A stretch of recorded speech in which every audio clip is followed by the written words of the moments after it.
Clara Jennings pressed her back against the barn wall and listened to her daughters breathe in the dark. Daisy hadn't made a sound in 4 months. Eve kept her fists balled to their sides like she was ready to fight the whole world. They had 43 cents, one change of clothes between them, and a name scrawled on a torn piece of paper. Caleb Parker, Ridgeline Ranch, Cutters Creek, Wyoming. A stranger's name, their only name. If this story moves you, subscribe and tell me in the comments what city you're watching from. I want to see how far this story travels. The summer sun hit Cutters Creek like a punishment. It was the kind of heat that turned good men mean and mean men dangerous. And Clara Jennings had spent enough time around dangerous men to know the difference between the two. She'd learned that particular lesson the hard way. Learned it in a farmhouse in Laramie with a husband who drank himself quiet and a brother-in-law who never did. She walked the last half-mile into town, carrying Daisy on her hip and holding Eve's hands so tight the girl had stopped trying to pull away. The road into Cutters Creek was dry and cracked, the dust rising up around their boots with every step. Clara's mouth tasted like dust and fear and the particular kind of desperation she'd been chewing on for 6 days straight. Daisy's head rested against Clara's shoulder, heavy with sleep or something that looked too much like sleep. The child hadn't spoken since March, hadn't cried, hadn't laughed, hadn't asked for a single thing. She just existed, quiet and hollow and heartbreaking. And Clara carried that silence like a stone tied around her neck. Eve, beside her, said nothing either. But Eve's silence was different. Eve watched everything. "Mama," the girl said suddenly, squinting up at her. "That man over there has been looking at us since we passed the feed store." Clara didn't turn her head. "I know, baby." "He's still looking." "I know. Should we keep walking, Eve?" They kept walking. The town wasn't much. A main road cut straight through it like a wound. A general store on one side, a saloon on the other, a church at the far end that looked like it hadn't been painted in 20 years. A few horses tied at posts.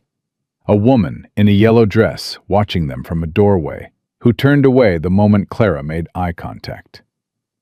Clara had her chin up. She'd learned that too.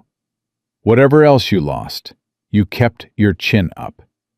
You gave people as little as possible to grab onto. She stopped in front of the general store and shifted Daisy's weight to her other hip. The little girl stirred, but didn't wake. The man behind the counter inside was maybe 60, with a white mustache and the look of someone who'd seen every kind of trouble walk through that door. He glanced up when Clara came in, then back down at the ledger in front of him, then back up again, slower this time. "Help you?" he said. "I'm looking for a man named Caleb Parker," Clara said. "I was told he runs a ranch outside of town. Ridgeline, somebody called it." The storekeeper set his pen down. "Who told you that?" "A pastor in Laramie, Reverend Mills. He said Mr. Parker was a good man." She paused. "He said Mr. Parker had written to him last winter. Said he was looking for a housekeeper, someone to help run the place." The storekeeper looked at her for a long moment. Then he looked at Eve, who looked straight back at him without blinking. Then at Daisy, still asleep against Clara's shoulder. "That your whole family?" he said. "Yes, sir." "Where's your husband?" "Dead," Clara said. Simple, final, the way she'd learned to say it, like a door you shut and don't open again in public. The storekeeper picked his pen back up. "Caleb Parker's ranch is 4 miles north. Follow the main road, turn right at the split oak. You'll see the fence line." He paused. "But I'd think hard before you go out there, ma'am." Clara stilled. "Why's that?" "Caleb Parker ain't exactly been welcoming company these past 2 years. Lost his wife. Hasn't been the same since. The old man looked at her daughters again. He specifically said he didn't want children at that ranch. Said it plain. Put it in the letter to Reverend Mills. The words landed like a stone in still water. Clara felt Eve's hand tighten around hers. He said that, Clara repeated. In writing. The storekeeper had the decency to look uncomfortable. I'm not trying to be cruel, ma'am. I'm just telling you what I know.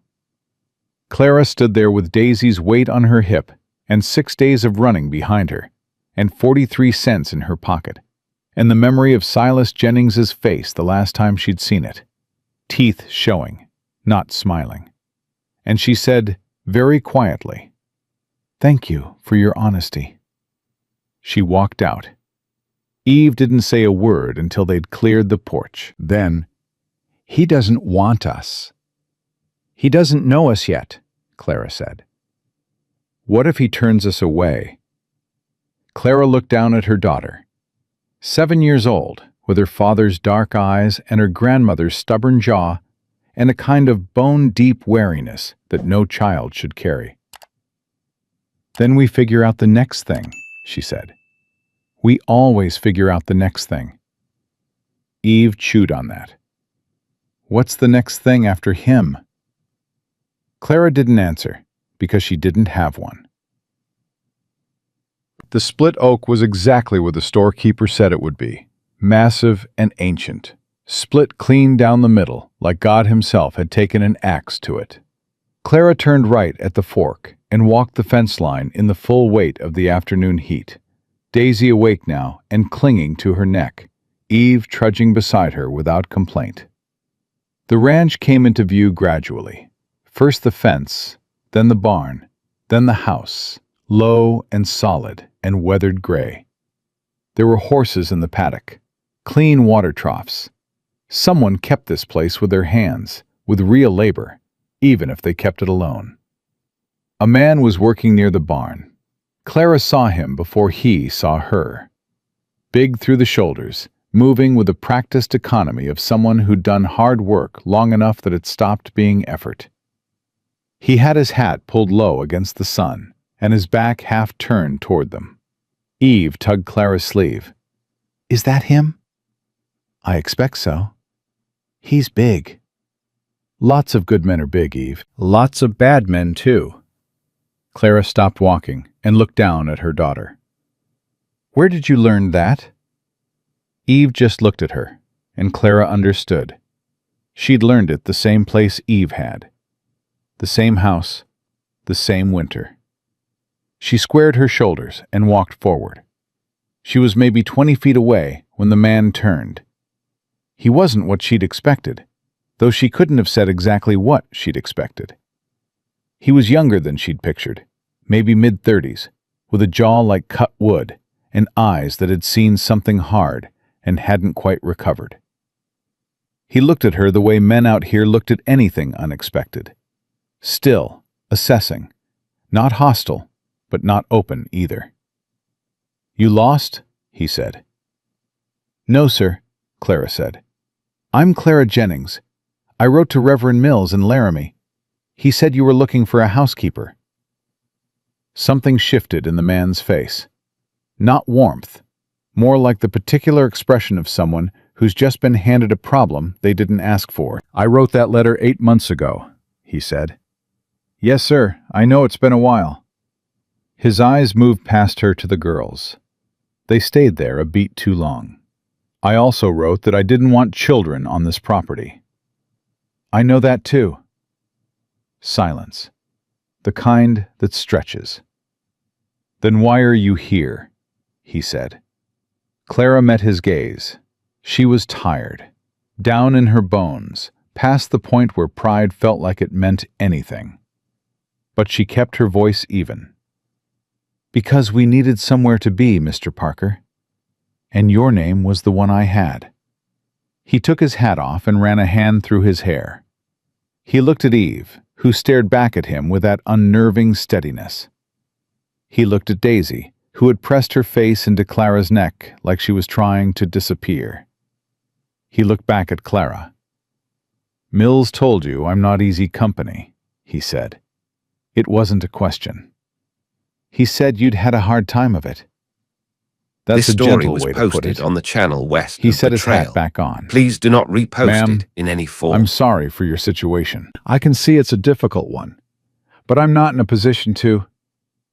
I'll work for room and board, Clara said. Nothing else. No wages.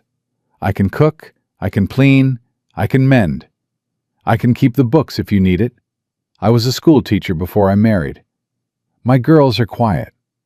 She hesitated, just a fraction. Well, one of them is. Eve, as if to prove a point, crossed her arms. Caleb Parker looked at this woman, this thin, proud, clearly exhausted woman with 2 children and a set to her jaw that said she'd had this exact conversation 100 times in her head before she opened her mouth. And he felt something he hadn't felt in a long time. Not attraction, not sympathy exactly. More like recognition. The particular recognition of one person who has been through the fire for another. He didn't say yes, but he didn't say no. "Come inside," he said. "I'll give you water at least." The inside of the house was clean in a functional way. Nothing extra, nothing wasted. A table, 4 chairs, a stove that had been worked hard and showed it, a window over the sink, a wall with 1 nail and nothing hanging on it. Clara noted the nail. She didn't ask about it. She set Daisy down in a chair, and the little girl sat perfectly still, watching Caleb Parker with wide, dark eyes. Eve stood near the door like she was keeping her options open. Caleb set tin cups on the table and poured water from a pitcher. He did it without ceremony, without fuss, and then he stood against the counter and looked at Clara. "How long were you planning to stay?" he said. "I don't know yet," Clara said honestly. "You running from something?" The question was quiet and direct and landed somewhere in her chest. "I'm running toward something," she said. "A life that's mine." He studied her. "That's a careful answer." "It's an honest one." Daisy, without any warning, reached out and touched the edge of the water cup with 1 small finger. Not to drink, just to touch it, to confirm it was real. Clara watched her and felt the familiar tightening in her throat that she refused to let become anything more. Caleb watched Daisy too. Something moved across his face that he didn't bother to hide, and then did. "How long has she been like that?" he said, low enough that only Clara heard. 4 months, Clara said, just as low. "What happened 4 months ago?" Clara looked at him. Something she shouldn't have seen. He didn't push. Whatever else Caleb Parker was, he understood the shape of answers that weren't invitations. He was quiet for a long moment. Then, "There's a room off the back. Small. It's got 1 bed." He looked at the girls. "I don't have another." "We'll manage," Clara said. "I get up at 4. I expect breakfast by 5 if you're going to be working. I don't eat fancy, and I don't want conversation before sunrise." He paused. "I'm not a man who talks much." "That suits me fine," Clara said. Something that wasn't quite a smile crossed his face, gone before it finished forming. "I'll show you the room." The room was small. 1 bed, 1 window, a hook on the wall. It smelled like cedar and disuse. Clara stood in the middle of it after Caleb had left them to it, Daisy standing at her hip, Eve already investigating the window latch. "It's okay," Eve pronounced. "Better than the wagon." "High praise," Clara murmured. "Mama," Eve turned from the window, "why didn't he want children here?" Clara sat on the edge of the bed. It creaked, but it held. "I think he lost someone," she said carefully, "and being around children might remind him of what he lost." Eve considered that with the gravity of someone 3 times her age. His wife? I think so. Did she die? I believe so, yes. Eve was quiet for a moment. Then, do you think he'll let us stay? I don't know, Clara said. I think he's deciding. What do we do while he's deciding? Clara looked at her daughters.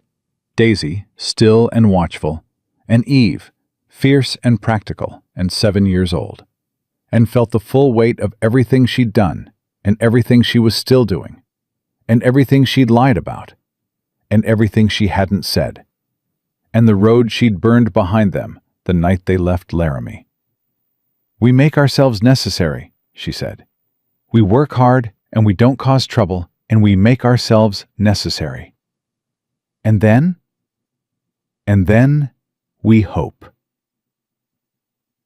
She was up before 4. The kitchen stove took her 10 minutes to figure out. Every stove had its own temperament, and this one ran hot on the right and slow on the left. But by the time the sky outside had gone from black to the particular gray-purple that came just before sunrise, she had coffee made and biscuits in the pan, and salt pork rendering in the skillet. Caleb came in at 4:40. He stopped in the doorway and looked at the table. Coffee, biscuits, the beginning of breakfast, and then at Clara, who was standing at the stove with her back to him. He didn't say anything. She didn't say anything. He poured himself a cup of coffee and sat at the table, and Clara served the plates when they were ready, and they ate in silence, and it was the most comfortable silence she'd been in since before she married Martin Jennings. Eve appeared at 5:15, hair wild, assessing the room with immediate suspicion. Good morning, Clara said. Morning, Eve said, and looked directly at Caleb. Did you decide? Caleb looked up from his plate. Decide what? Whether we're staying. Eve, Clara said, it's a fair question. Caleb held the girl's gaze. She didn't flinch. He'd give her that. She didn't flinch at all. I haven't thrown you out yet, he said. Eve considered this. That's not the same as deciding. Eve, Clara's voice had an edge. It's all right, Caleb said. He looked back at his plate. No, I haven't decided. Eve sat down, reached for a biscuit, and said, as easily as if she were commenting on the weather, You should let us stay. My mama works harder than anybody I've ever seen, and Daisy doesn't bother nobody. And I can help with the horses if you show me how. Eve, I'm just telling him true things. Caleb looked at this child, this sharp, watchful, utterly undaunted little girl, and something shifted in him. Not the thing that had been locked up since Sarah died. Not that. But something smaller and adjacent to it. Something that had been sitting cold and dormant for so long he'd almost forgotten it was there. You like horses? He said. I don't know yet, Eve said honestly. I've never been near one, but I'm not scared of them. Most people are first time. I'm not most people. He almost smiled. Almost. No, he said, quietly, like he was talking to himself. I don't suppose you are. It was on the 3rd day that Clara found the photograph. She was cleaning, moving the few things that needed moving to dust beneath and behind them, and she lifted a small tin box off the shelf above the fireplace, and the lid wasn't fully closed, and it tilted, and the photograph slid out and fell face up on the floor. A woman, young, dark-haired, laughing at something off to the side of the frame. The kind of laugh that made the whole photograph feel alive. Clara picked it up carefully, like it was something breakable, because it was, in all the ways that mattered. And she set it back in the box and closed the lid and put it exactly where it had been. She didn't tell anyone. She didn't mention it. But that night, while the girls were sleeping, she sat at the kitchen table in the dark and thought about the nail on the wall with nothing hanging from it, and the photograph in the tin box, and the way Caleb Parker moved through his This own story was house posted like he on was the channel trying not west to of wake Betrayal. something up. Please do not She repost thought it about in Martin, any form. who she had loved and then pitied and then grieved. Not because she'd lost him, but because she'd lost the idea of him long before he was in the ground. She thought about Silas, about the way he'd looked at her at the funeral, about what he'd said after. Those girls are Jennings' blood, and Jennings' blood belongs with Jennings' family. She thought about the letter she hadn't written yet, and the lie she was living inside of, and the fact that Caleb Parker was the only thing standing between her daughters and a man who would come looking. She didn't know exactly when Silas would find them, but she knew he would. She'd known it since the first mile out of Laramie. Men like Silas always came. She sat in the dark, and she breathed, and she thought, I'll tell him. When the time is right, when we're more settled, when I know he'll hear it and not put us back on the road. She told herself that was wisdom. She told herself that every night. On the fourth morning, Daisy walked to the kitchen window, stood on her toes to look out at the paddock, and pointed. Caleb was working one of the horses, running a hand along its neck, speaking something too low to hear through the glass. Daisy watched him for a long time. Her small finger stayed pressed against the window pane. Clara watched Daisy. She didn't say anything. She was afraid to say anything, the way you're afraid to breathe too loud near a flame. Then Daisy turned and looked at her mother, and for the first time in 4 months, her face changed. Not a smile, not yet, not quite, but the ghost of a thing that had been a smile once and might be again. Clara pressed her hand over her mouth. She stood very still, and she did not cry. She would not cry in front of her daughter. She had made herself that promise in Laramie, and she intended to keep it. But Lord, she wanted to. That evening, Caleb came in for supper and found Eve sitting at the kitchen table with a piece of paper and a pencil, tongue between her teeth, drawing something with absolute concentration. He looked over her shoulder before she could cover it. It was a house. Their house, or what Eve imagined it could be. 2 windows lit up, a garden along the side, horses in the distance, and in the front, 4 figures, small and rough and unmistakably a family. Eve looked up and caught his expression. "It's just a picture," she said. Caleb straightened. His jaw was tight. "I know what it is," he said. He walked past her to the stove. His back was to them both for a moment, and Clara, coming in from the back room, watched his shoulders and the set of his neck and understood. The way women understand these things, that the picture had reached somewhere he hadn't meant to leave open. She didn't say anything. He didn't say anything. They ate supper in the kind of quiet that wasn't empty anymore. After, when the girls were in their room, Caleb stood on the porch and Clara washed up inside. And she heard him through the open window. Not words, just a long exhale. The sound of a man standing at the edge of something he'd sworn he'd never stand near again. She didn't go out. She finished the dishes, she dried her hands. She thought about the photograph, about the laughing woman in the tin box, about the nail on the wall. And she thought, he hasn't decided yet, but he's getting closer. What Clara Jennings did not think about, what she could not afford to think about, was what would happen when Silas Jennings rode into Cutter's Creek. What she did not think about was the paper he was carrying. What she did not think about was the legal claim he'd filed in Laramie County 3 weeks after Martin's funeral. What she did not think about was the judge who owed Silas a favor. She did not think about these things, because if she thought about them, she would have to think about what she'd done to get her daughters out of that house and onto this road. And that was a truth she wasn't ready to speak out loud. Not yet. Not here. not to a man who was just beginning, against every intention, to let them through the door. The second week was harder than the first, not because anything went wrong, because things started going right, and that scared Clara more than anything Silas Jennings had ever done. She'd learned to read Caleb Parker the way you learn to read weather, not from what he said, but from what he didn't. The way he'd refill her coffee cup without being asked.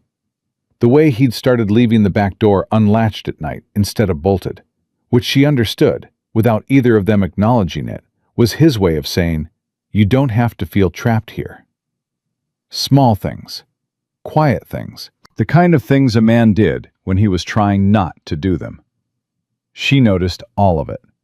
She filed every small thing away like ammunition, or maybe like evidence. She wasn't sure which. Eve noticed too. Eve noticed everything. "He fixed the step," Eve said one morning, standing at the back door, looking down at the porch step that had been cracked and uneven since they'd arrived. "I see that," Clara said. "He didn't say anything about it." "No." "Why didn't he say anything?"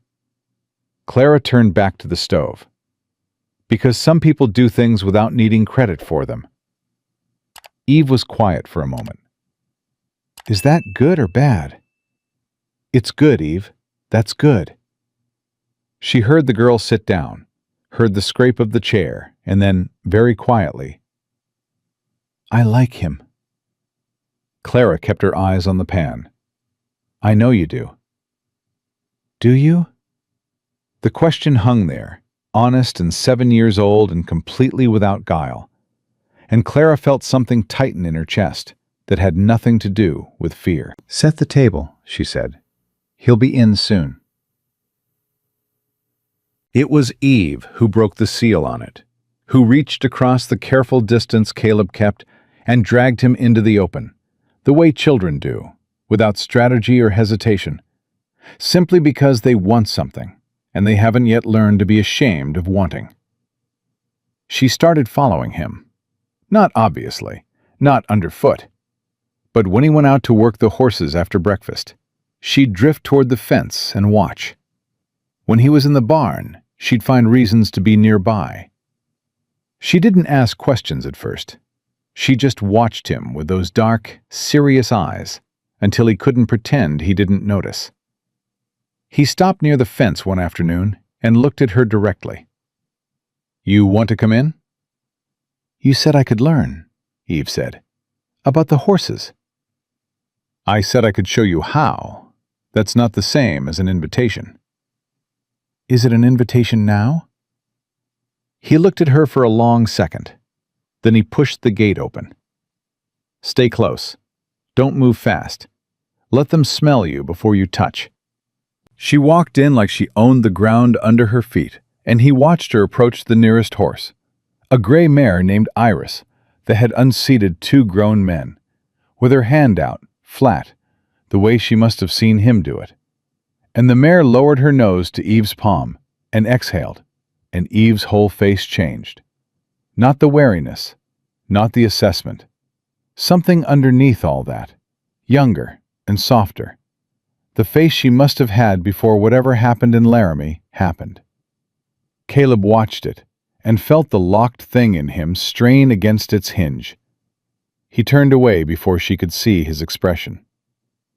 "Her name's Iris," he said, to the middle distance. "She's particular about who she likes." "She likes me," Eve said, with complete confidence. "Seems like," he said. He didn't turn back around for a moment. He needed that moment. When he did, his face was even, and Eve was pressing her forehead very gently against the mare's nose, eyes closed, and she looked so much like... He cleared his throat. "I got work to do. Stay on this side of the gate when I'm not watching." "Yes, sir," Eve said, without opening her eyes. He went back to work. He worked harder than he needed to that afternoon. Clara heard about the horse from Eve at supper.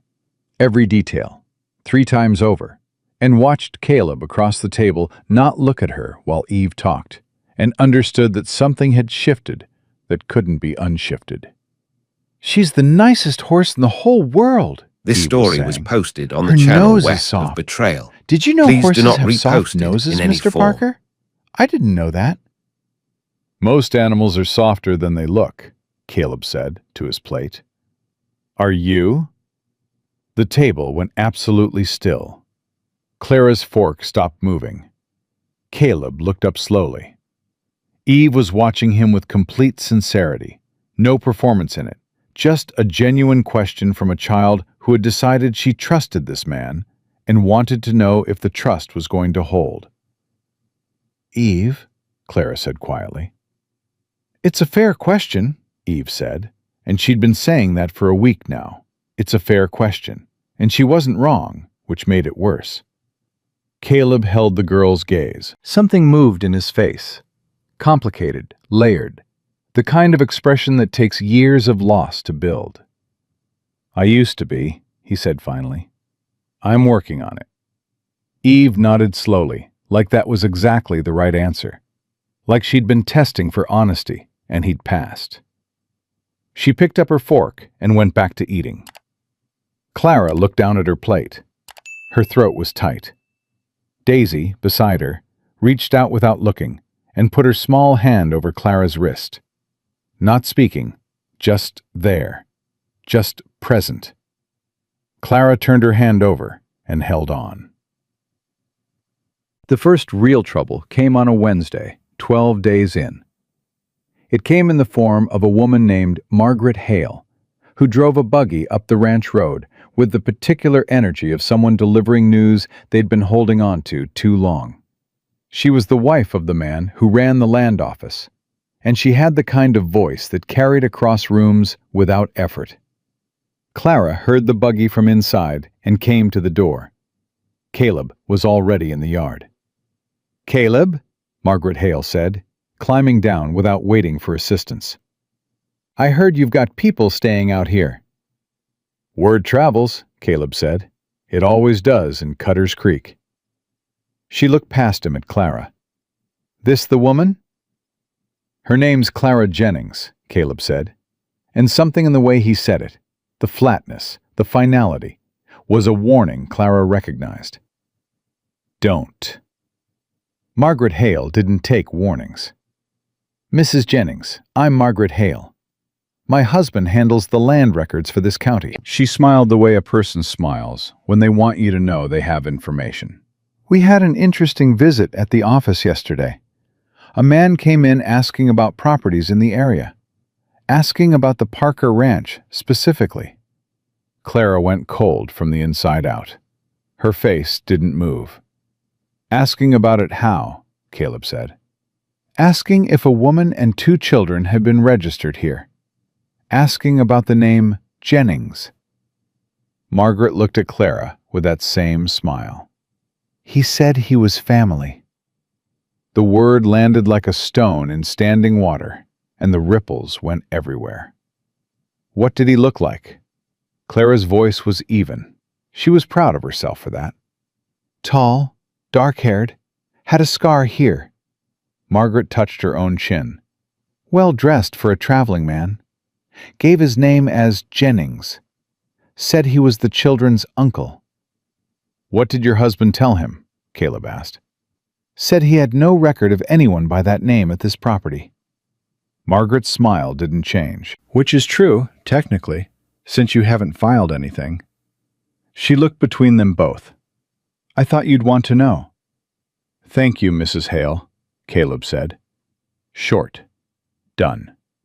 Margaret looked like she'd been hoping for more. She got back in her buggy with the dignity of a woman who knows she'll get more information elsewhere, and drove back down the road. Caleb turned around. Clara was still standing in the doorway. Her knuckles were white against the doorframe. "Clara," he said. "It's Silas," she said before he could ask. Her voice came out like something scraped down to the bone. "My husband's brother. His name is Silas Jennings." Caleb walked toward her slowly.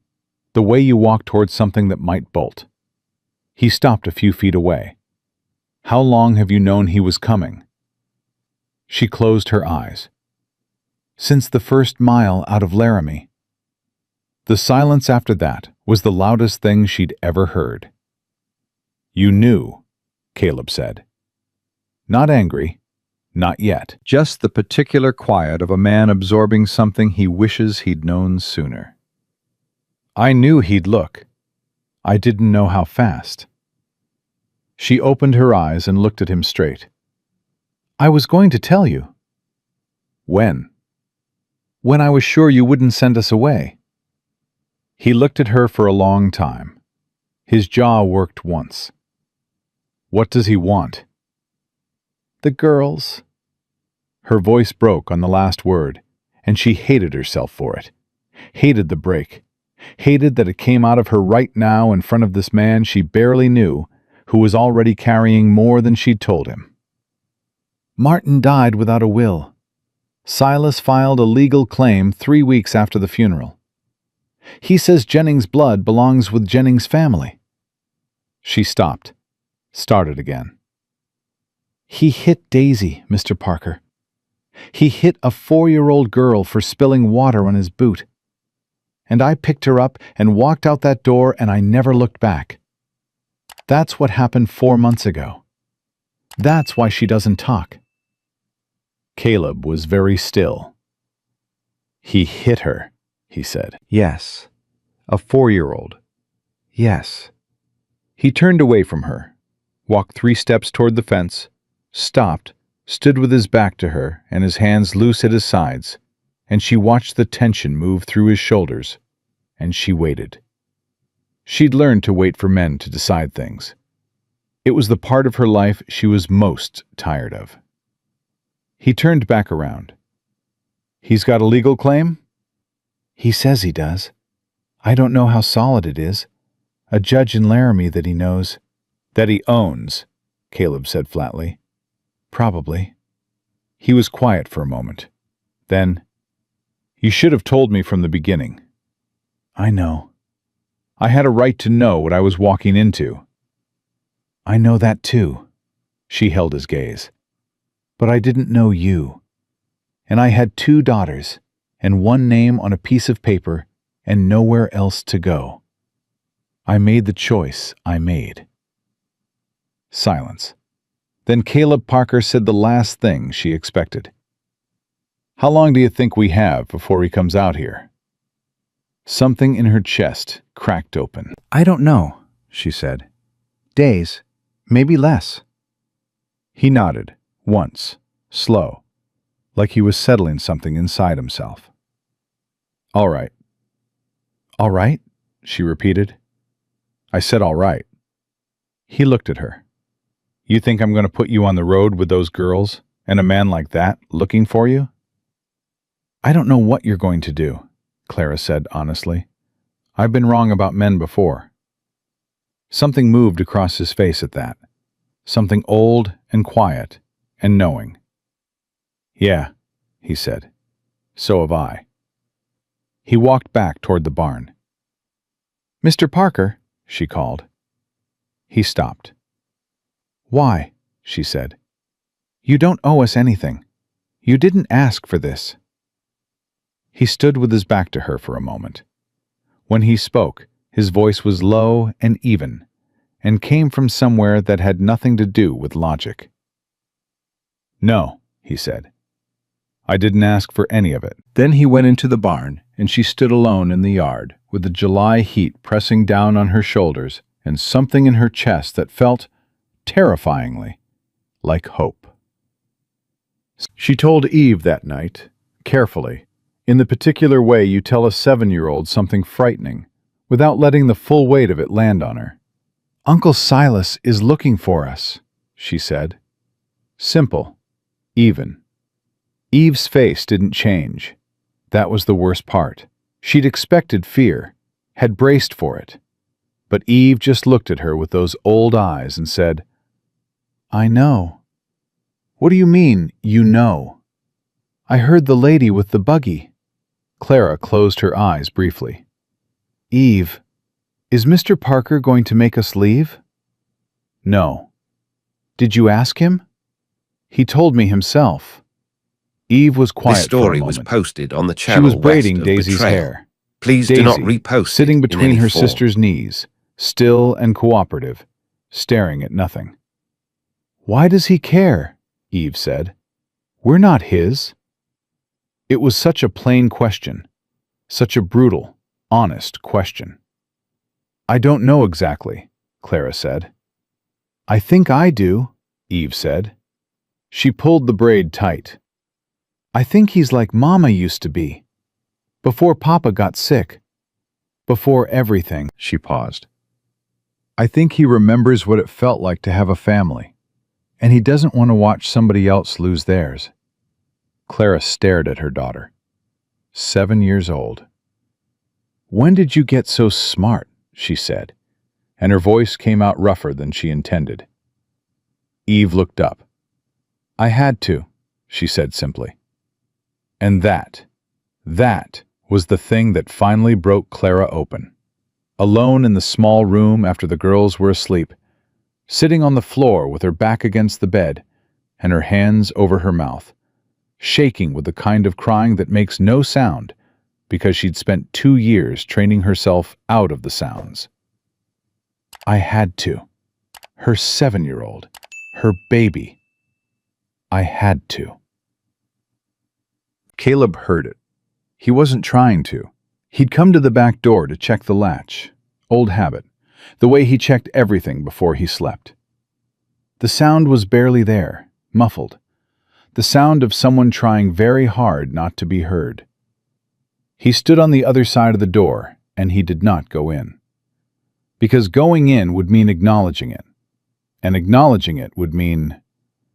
He didn't know what it would mean. He didn't want to find out yet.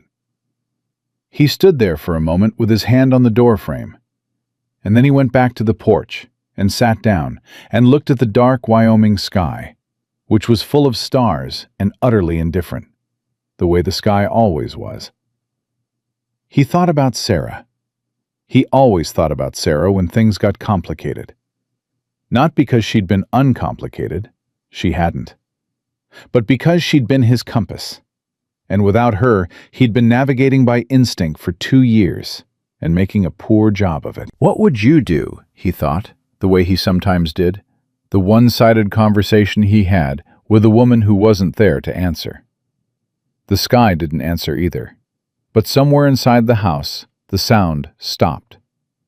And then there was just quiet, and the horses shifting in the barn, and the summer dark all around, and Caleb Parker sitting with his elbows on his knees, thinking about a woman he'd known for 12 days, who had walked into his life with 2 daughters and a secret, and somehow, against every intention he'd made for himself, changed the temperature of every room. He hadn't wanted that. He'd been very clear about not wanting that. He'd put it in a letter to Reverend Mills and everything. He sat there until the sky started turning, and then he went in and made the coffee, because at 4 a.m, that was the only thing he knew how to do. Clara came down at 3:45. She stopped in the kitchen doorway and looked at him, and he looked at her, and neither of them said anything about the night before. That was its own kind of agreement.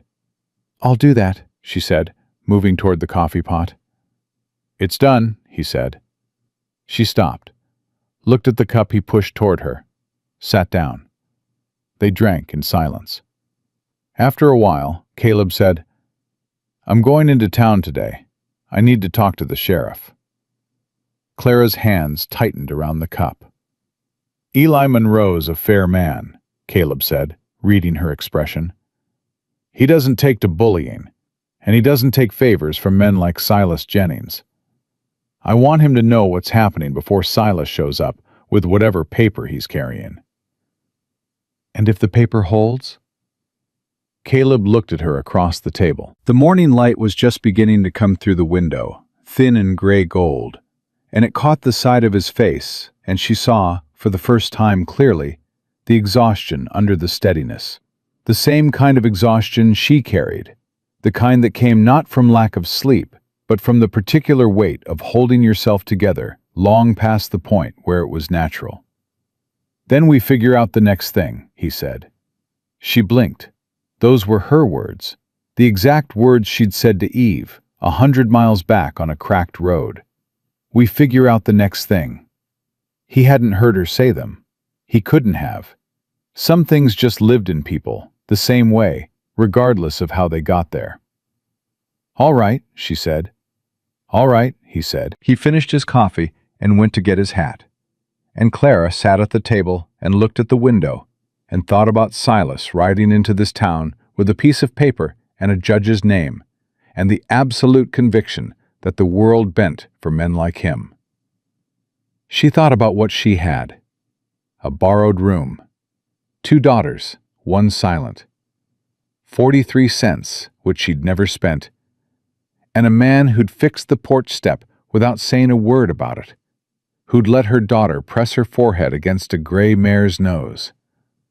Who'd heard, "We figure out the next thing" somewhere in himself without anyone teaching him. It wasn't much, but Clara Jennings had built a life out of less.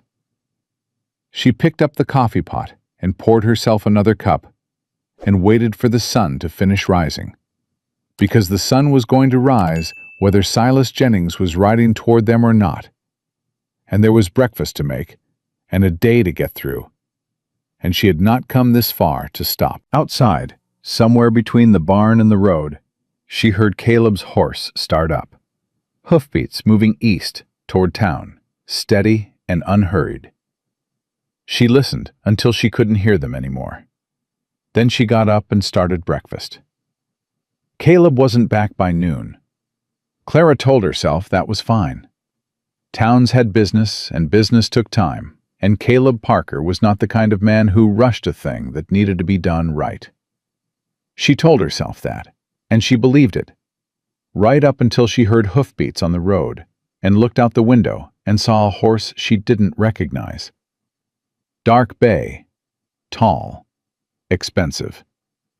She knew before the rider cleared the fence line. She knew from the posture, the straight back, the particular way he held the reins, like everything beneath him was already his. "Eve?" she said quietly. Eve was at the table. She looked up. She saw Clara's face. She stood. "Take your sister to the back room," Clara said. "Close the door. Don't open it unless I come myself." "Mama!" "Now, Eve, go." Eve grabbed Daisy's hand without another word, and they were gone, the back door clicking shut behind them. And Clara straightened her spine and walked out onto the porch to meet Silas Jennings before he got off his horse. He looked the same as she remembered. That was the worst part. He looked completely, insultingly the same. The dark hair going silver at the temples, the scar along his jaw from a fight in his 20s that he'd told different stories about to different people. The smile that arrived before anything else did, wide and warm and about as genuine as a $3 bill. "Clara," he said, warm, easy, like they were old friends, like she hadn't run 400 miles from him. "I have been looking everywhere for you." "I know," she said. He climbed down from the horse and stood in the yard with his hat in his hand, and she recognized the performance. The hat was a prop. The gesture was practiced. Everything about Silas Jennings was a performance designed for whoever was watching. Right now, no one was watching but her. "You look well," he said. "What do you want, Silas?" The smile didn't waver. "I want my brother's children. You know that. You've always known that." He looked around the yard, taking inventory, she understood, the way he took inventory of everything. "Whose place is this?" "None of your concern." "It's Caleb Parker's place, isn't it?" Not a question. He'd done his homework. He always did his homework. "I asked around town. People talk, Clara. They always talk." He looked back at her. "What exactly is your arrangement with this man?" "A working one." A working one. He repeated it the way he repeated things, slowly, with weight, letting the implications sit in the air. This story was posted widow on the woman. channel west of Betrayal. Two little girls. Please do not a bachelor repost rancher. it in any form. The smile shifted just slightly. I wonder what the county judge would make of that. Clara's hands were loose at her sides. She was proud of that. You came a long way to wonder things out loud. I came a long way to bring my nieces home. He reached into his jacket and produced a folded document, and the sight of it hit her like cold water. Judge Hartwell signed it 2 weeks ago. Legal guardianship of Evelyn and Daisy Jennings transferred to Silas Jennings of Laramie County on grounds of the mother's abandonment of stable residence. I didn't abandon anything, Clara said. I left. You ran, he said, and the warmth was gone now, just for a second, just long enough for her to see what was underneath it. In the middle of the night, Clara, with my brother not cold in the ground. He folded the paper back up, put it away. The judge doesn't look kindly on that. The judge doesn't know the full story. He knows what I told him. Simple. Final. The statement of a man who had never once in his life worried about the difference between those two things. Clara stood on the porch, and she breathed, and she thought very clearly. Caleb is in town. The sheriff. He's talking to the sheriff right now. Hold. Those girls aren't going anywhere with you, she said. I have a court order. You have a piece of paper from a man you own, Clara said. And you're standing on someone else's property without an invitation. I'd suggest you get back on your horse and go back to town and do whatever it is you're planning to do through proper channels. And we'll be there with our own answers when the time comes. Something flickered in Silas's eyes. He hadn't expected that. He'd expected tears or pleading or the particular collapse that usually came when he pulled out the document. He'd built his whole trip on that expectation. You found yourself some backbone, he said. I always had it, Clara said. You just never looked. He put his hat back on, slow, deliberate. I'll be back, Clara, with the sheriff this time, if that's how you want to do it. That's exactly how I want to do it, she said. He looked at her for one long moment, and she held his gaze, didn't move, didn't blink. And then he mounted his horse and rode back down the road. And she stood on that porch until the dust settled.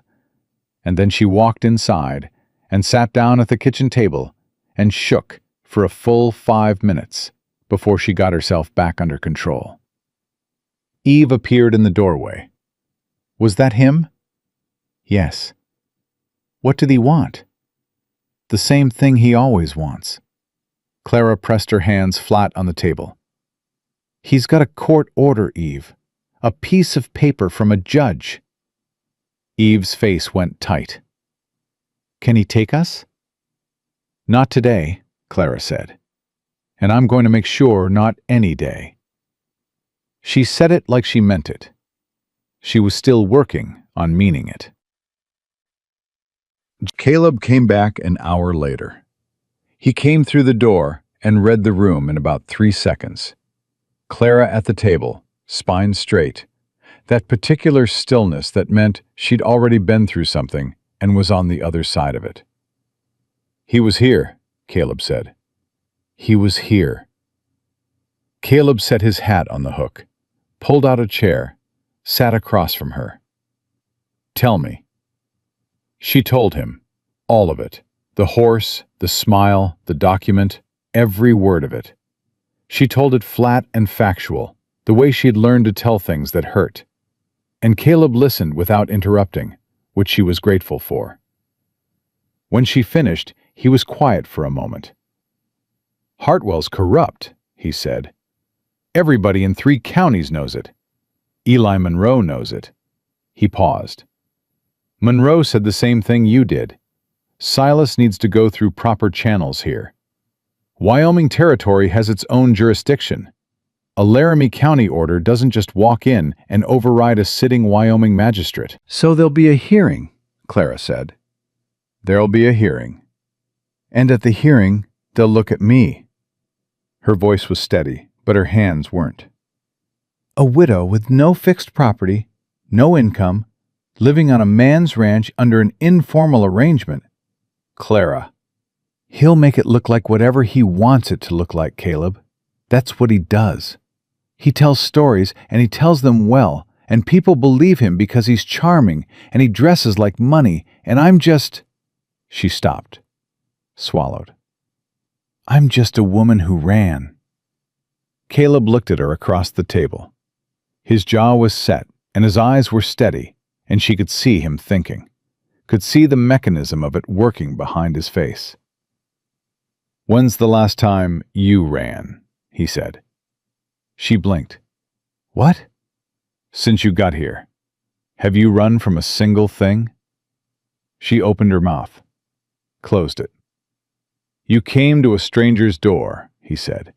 You told me the truth about Silas, when it would have been easier not to. You stood on that porch today and sent him back to town with his tail between his legs.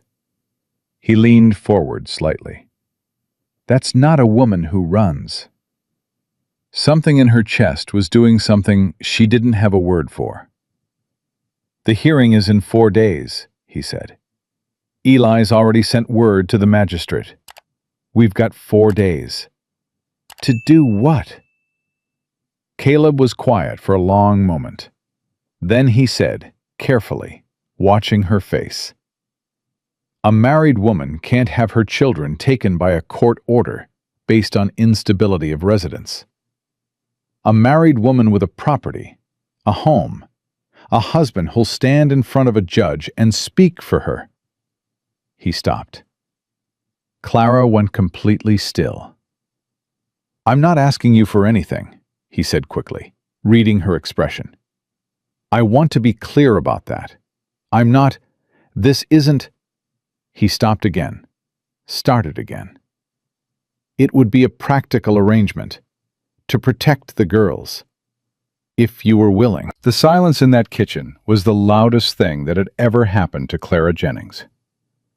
Caleb, she said finally, you don't have to answer now. Caleb, you barely know us.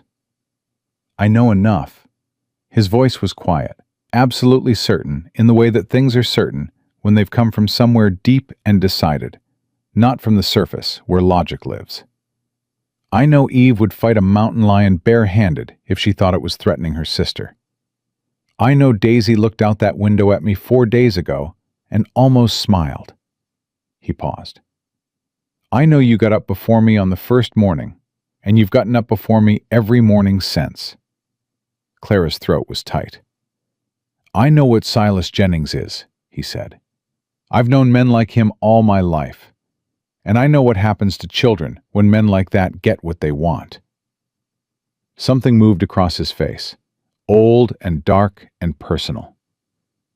I won't let that happen. Why? She said, and she hated that she was asking again, hated that she couldn't just accept it, but she needed to understand. What is it to you, Caleb? Really? He looked at her for a long time. I had a son, he said.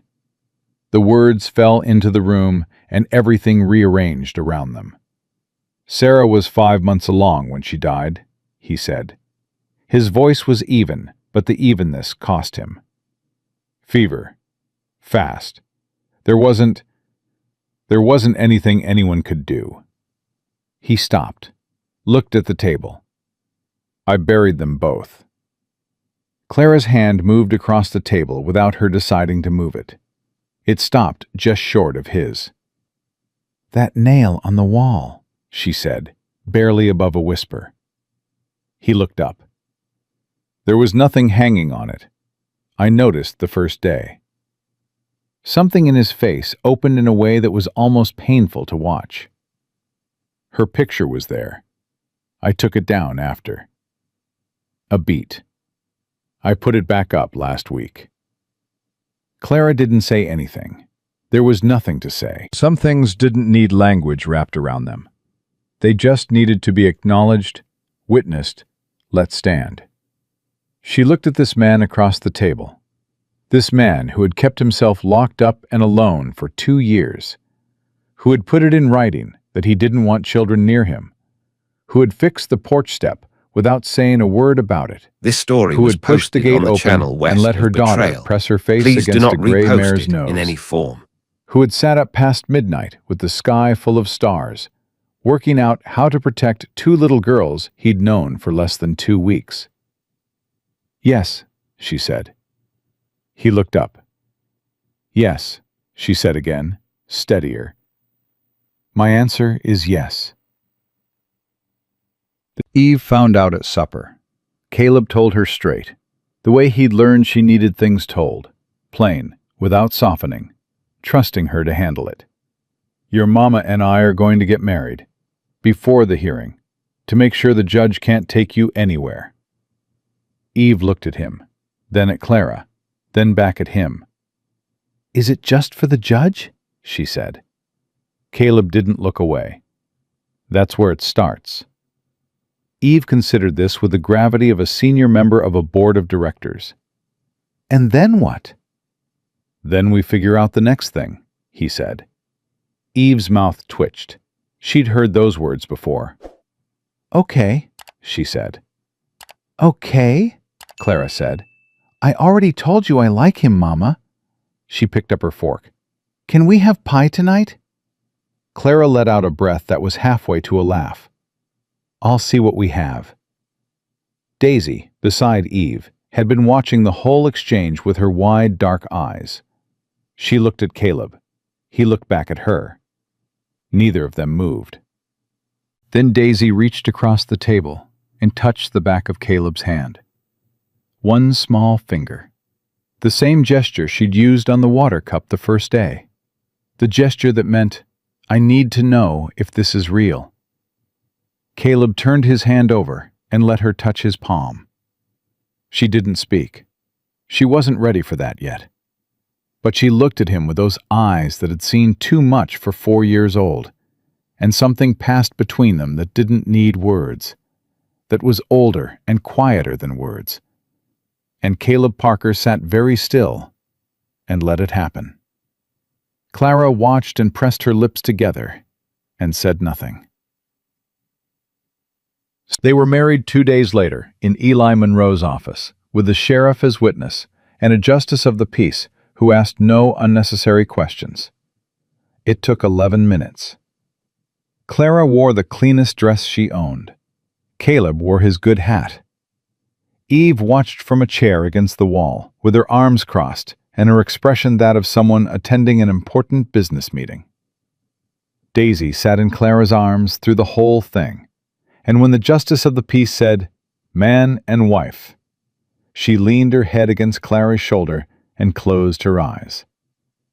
Outside, Caleb held the door open for Clara, and she walked through it, and the summer heat hit them both, and they stood on the boardwalk in Cutter's Creek as husband and wife. 2 strangers who weren't strangers anymore. Something in between. Something that didn't have a name yet, but was becoming one. "Well," Clara said. "Well," Caleb said. Eve appeared between them. "That was short." "Marriages aren't about the ceremony," Clara said. What are they about? Caleb looked down at the girl. "Showing up," he said. "Every day. That's all it is." Eve looked up at him. "Is that what you're going to do?" "That's what I'm going to do," he said. Eve nodded slowly, like they'd shaken hands on something. Like it was a deal made and binding. The hearing was 2 days after that. Silas Jennings walked into the Wyoming Territorial Magistrate's office with his lawyer and his court order and his smile, and he saw Caleb Parker standing beside Clara Jennings, beside Clara Parker, and the smile stopped working for just a moment. Just a moment. But Clara saw it, and she breathed. The magistrate was a small, dry man named Aldrich, who had been presiding over cases in Wyoming Territory for 19 years and had no patience for theater. He read Silas's order. He read the marriage certificate. He looked at both parties over his spectacles. "Mrs. Parker," he said. Clara stood. "Yes, sir." "Is it your testimony that you left Laramie voluntarily and of your own will, without being displaced or abandoned?" "Yes, sir. I left to protect my daughters." "From what?" "From a man who struck my 4-year-old daughter hard enough that she stopped speaking for 4 months. Her voice didn't shake. She'd practiced not letting it shake. "From a man who filed a legal claim on my children 3 weeks after my husband's funeral, before I had time to grieve, before I had any legal representation, before I understood what was happening." Aldrich looked at Silas. "Mr. Jennings, do you dispute that account?" Silas's lawyer leaned over and whispered something. Silas's face was neutral, controlled, the mask back in place. "Your Honor, the woman's account is emotional and—" "Do you dispute that you struck the child?" Aldrich said. A pause. The kind of pause that is its own answer. "It was a disciplinary— She was 4 years old," Aldrich said flatly. "Answer the question." Silas's lawyer whispered again. "Mr. Jennings," Aldrich said, "I've been doing this a long time. I know what a coached silence looks like." He looked down at the papers in front of him. "Mrs. Parker is a resident of Wyoming Territory. She is married to a property-owning citizen of Wyoming Territory. Her children are in the custody of 2 parents in a stable home." He looked at Silas.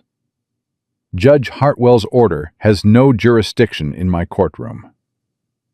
The blood drained from Silas's face so fast, Clara actually watched it happen. "The claim is dismissed," Aldrich said. "Mr. Jennings, I'd advise you to return to Laramie County. And I'd further advise you that if you approach these children or their mother again, you will find Wyoming Territory considerably less hospitable than you appear to have expected." He closed the folder. "We're done here." Clara's knees went. She didn't fall. She locked them. Because she was Clara Jennings, Clara Parker, and she did not fall in public.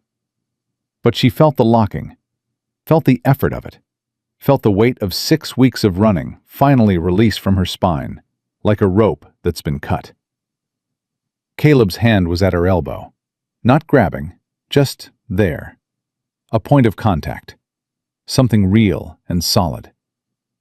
Silas stood up from his chair. His lawyer was already gathering papers. The mask was back. She'd given that. He recovered fast.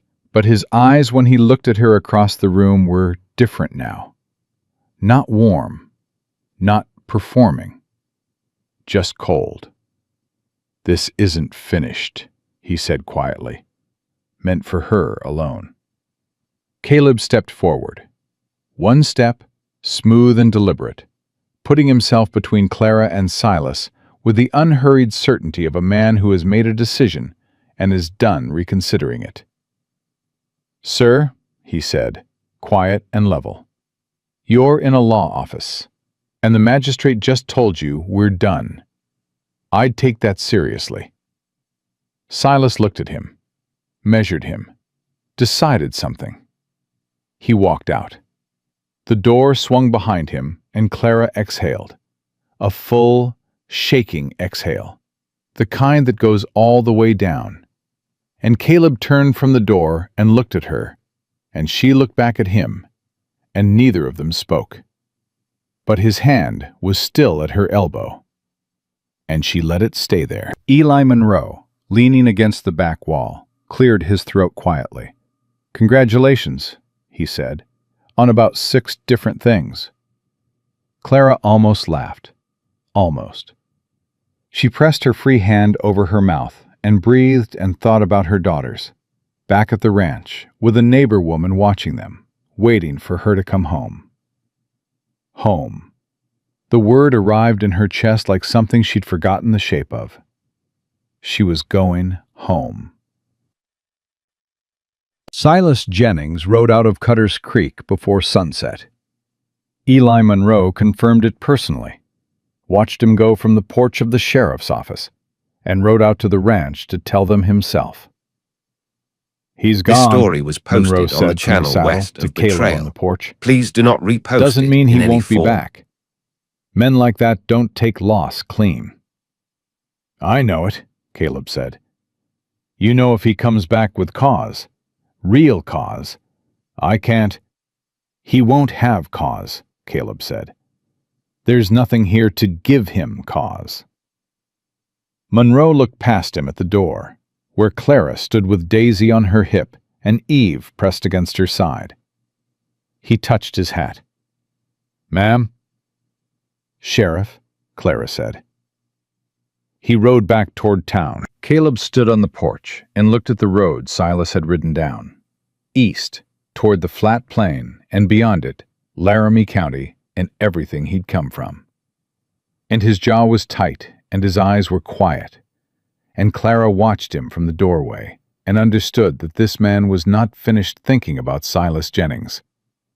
That he would keep thinking about him, the way you keep thinking about a loose fence post in a storm. Not constantly, but in the back of everything, waiting. That was all right. She was thinking about him too. Daisy stirred against her hip, made a small sound. Not a word, not yet, but a sound with intention in it. A sound directed outward at something, rather than just pressed inward the way her sounds had been for months. She was looking at Caleb's back, making the sound at him. Clara's breath caught. Caleb turned around, and he must have heard it because he looked at Daisy first before anything else. And Daisy reached both arms toward him with the sudden, total certainty of a child who has decided something and has no interest in being talked out of it. Caleb walked across the porch. He took her. She went against his chest like she'd been there before, like her body already knew the shape of him, and tucked her face into his neck. And he stood on that porch, holding a 4-year-old girl with both arms. And something broke open in his face that he didn't try to hide this time. He didn't say anything. Clara didn't say anything. Eve, between them, looked up at Caleb's face, and then at Clara's, and then back at Caleb's. And something in her own face softened. That particular softening of a child who has been braced for so long they'd forgotten what it felt like not to be. The sun was going down over Wyoming, and Silas Jennings was a cloud of dust on the eastern road. And Daisy Jennings, Daisy Parker, had both arms around the neck of a man who hadn't asked for any of this, and was holding on like she intended to. Clara pressed a hand to her own sternum. She thought, "It isn't finished. Monroe said so. Caleb knows it. Silas doesn't lose clean." She thought, "There are things I still haven't told him. Things about that night in Laramie. Things about why Silas filed so fast. What he said at the funeral. What I did to make sure he couldn't stop us." She thought, "He married a woman he's known for 3 weeks? He stood in front of a magistrate for children that aren't his.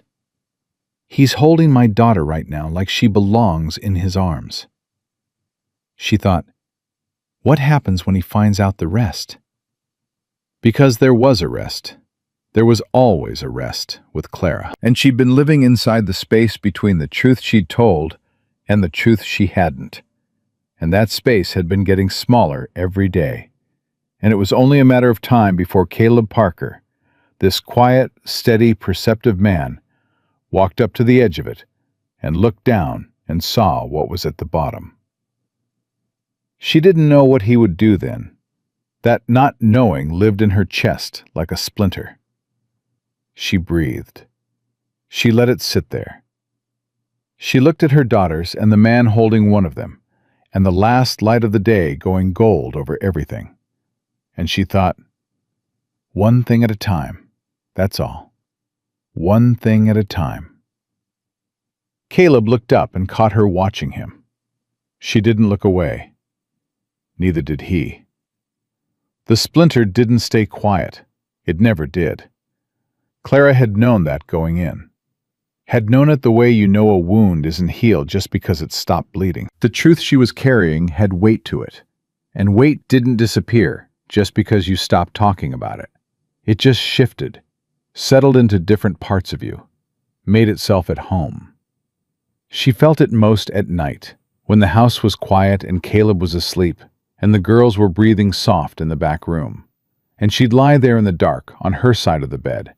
They kept their sides, kept the careful distance of two people who had agreed to a thing without agreeing to everything. And she'd stare at the ceiling and think about Laramie, about the night they left, about what she'd done before they left. She hadn't told him. 3 weeks since the hearing, and she hadn't told him. And every day that passed without telling him was another day the splinter went deeper. And she knew it. And she kept not telling him anyway, because the telling terrified her more than the keeping. She'd told herself, when the time is right. She'd been telling herself that since before she ever set foot on this ranch. The time was never going to feel right. She understood that now. Some things you just had to say in the wrong moment, and let the wrong moment be what it was. It was Monroe who forced it. He came out on a Thursday morning, which he didn't do without reason, and the look on his face when Caleb opened the door was the particular look of a man who is about to deliver information he'd rather not be delivering. "Eli," Caleb said, "come in." Monroe came in, took his hat off, looked at Clara, who was at the stove, and she knew. She knew from the way he looked at her, not with accusation, but with the careful neutrality of a man choosing his face. She knew what he was carrying. "I got a letter from the county sheriff in Laramie," Monroe said, 3 days ago. "I've been sitting on it, trying to figure the best way to bring it out here." Caleb was still. "What kind of letter?" "The kind about a fire." Monroe turned his hat in his hands. "Silas Jennings's barn burned down 2 days before Clara and the girls left Laramie. They traced it."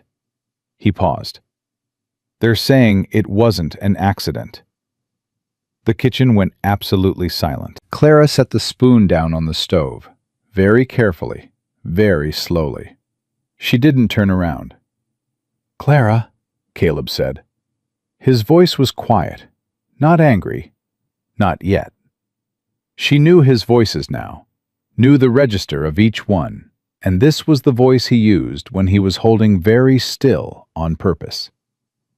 "I need to hear it from you," he said. "Not from Eli, from you." She turned around. Monroe was looking at the floor, giving them the privacy of his non-attention, which was the best he could offer, and she was grateful for it. She looked at Caleb.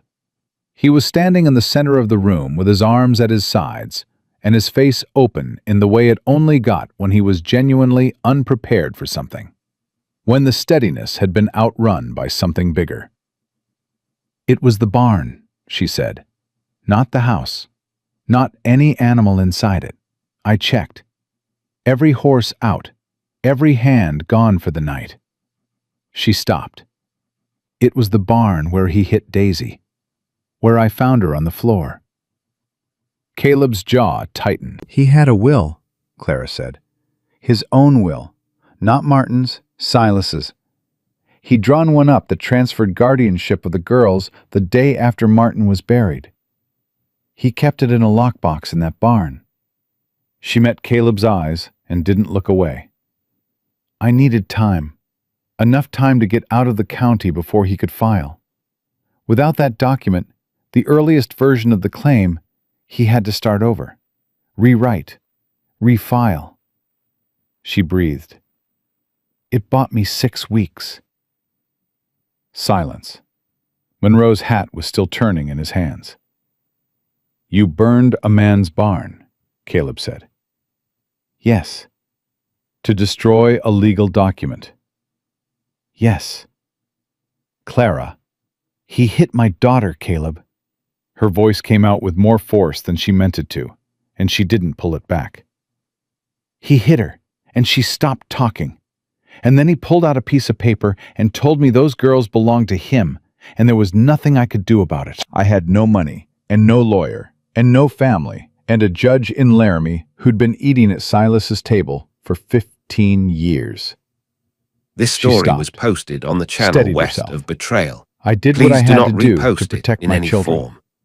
I would do it again. Caleb looked at her for a long moment. Then he turned to Monroe. What does the Laramie sheriff want? Monroe looked up. To question her. Silas filed a complaint. Arson's a serious charge, Caleb. What's his evidence? Circumstantial. She was in the county. She had motive. Nobody saw her do it. Monroe paused. But Silas is pushing hard. He's got money, and he's got connections, and he's got a reason to want her brought back to Laramie County, where his judge can get his hands on the case. Caleb was quiet, working. He can't compel her to go, Caleb said.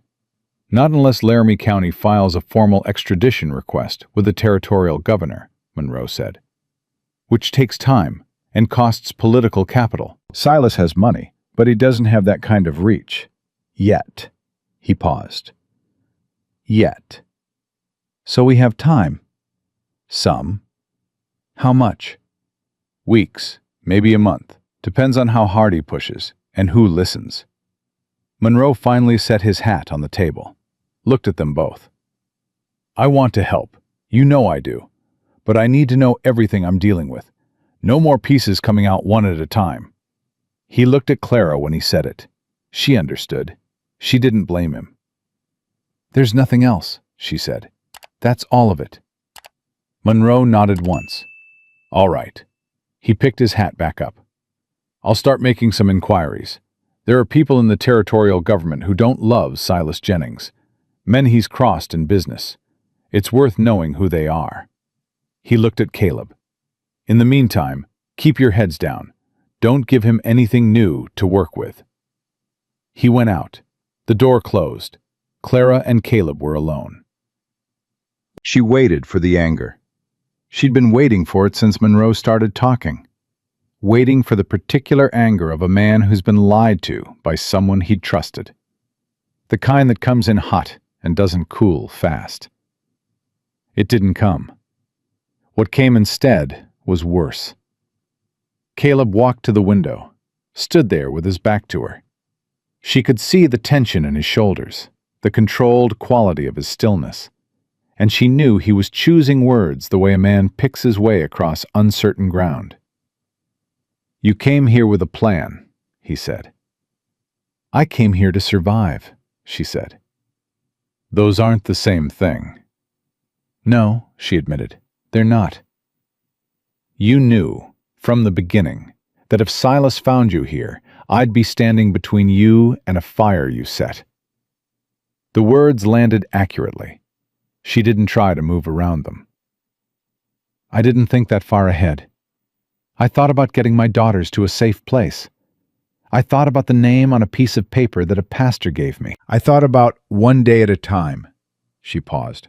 I didn't think about what it would cost you, because I didn't know you. And now? She looked at his back. Now I think about it constantly. He turned around. His face was complicated. Not angry, and not forgiving. Something between those two things. The honest, difficult expression of a man who is trying to be fair to someone who has given him good reasons not to be. If I'd known, he said, at the beginning, about This all story was posted on the Would you have channel told me? West of Betrayal. She thought about Please it do not honestly, repost it because in he any deserved form. honest. I don't know. I might have. I might have been too scared you'd turn us away. She met his eyes. I was making decisions under fear, Caleb. I'm not proud of every one of them, but you're not sorry for them. I'm sorry they put you in a difficult position. I'm not sorry my daughters are sleeping safely in the next room. He looked at her for a long time. You should have told me, he said. After you knew me. After you knew I wasn't going to put you on the road. I know. That's the part that... He stopped.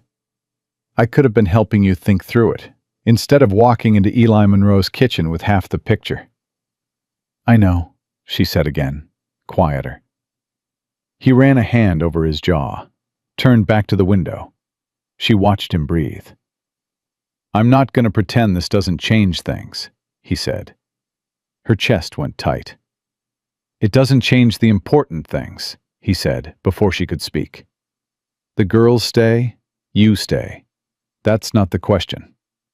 He turned back and his eyes were direct, the unsparing directness that was the most Caleb thing about him. But I need you to talk to me, going forward. Whatever you're carrying, I need to know. Not because I need to approve it, because I can't protect something I can't see. Clara's throat was tight. I'm not used to being protected. I know that. I'm not used to anyone. She stopped. Martin wasn't. He tried in the beginning. But he wasn't. I'm not Martin, Caleb said simply. No edge in it, just fact.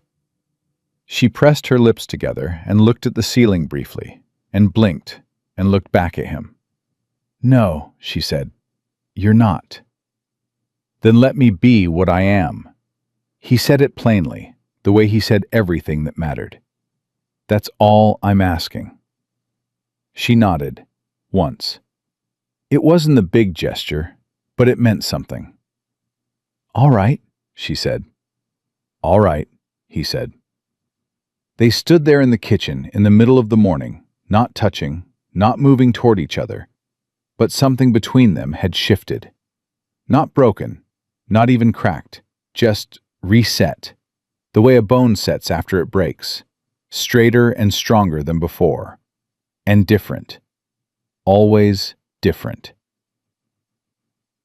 Eve heard the raised voices, or the quality of the silence after them, which she'd learned to read like weather.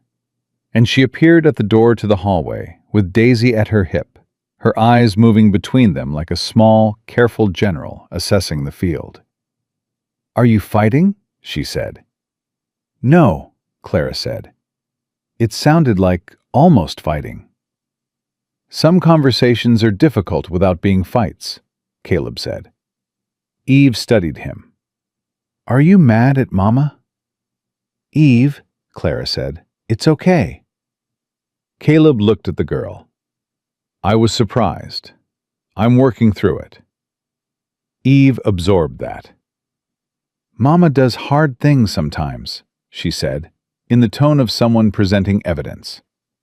But she only does them when she has to. I know that, Caleb said. She burned the... Eve. Clara's voice was very quiet. Eve closed her mouth. But her eyes were steady on Caleb, still making their argument without words. Caleb crouched down to her level, something he'd started doing in the last week, the unconscious adjustment of a man recalibrating himself to a child's height, and looked at her straight. Your mama did what she needed to do, he said. I'm not disputing that. I just needed to know about it. Understand? Eve thought about it. You needed to know so you could help. Yes. Why didn't she just tell you?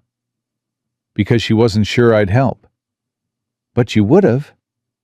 Yes. She knows that now. She does. Eve looked at him for one more assessing moment. Then she nodded, the nod of someone closing a file. Okay, she said. What's for breakfast? Clara made a sound that was either a laugh or a sob and turned back to the stove.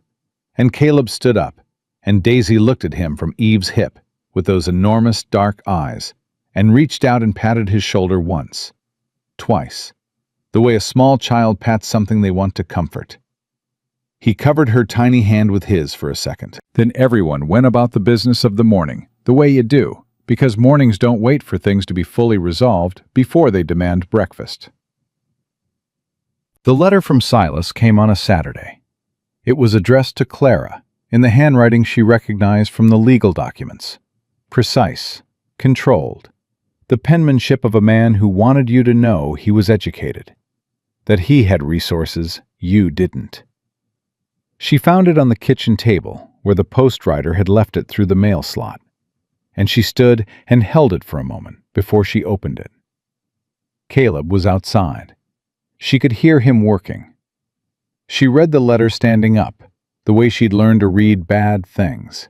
This On story her was feet, posted on the channel spine west straight, of Betrayal. so that whatever Please it do not said repost hit it you in while any you were form. already standing.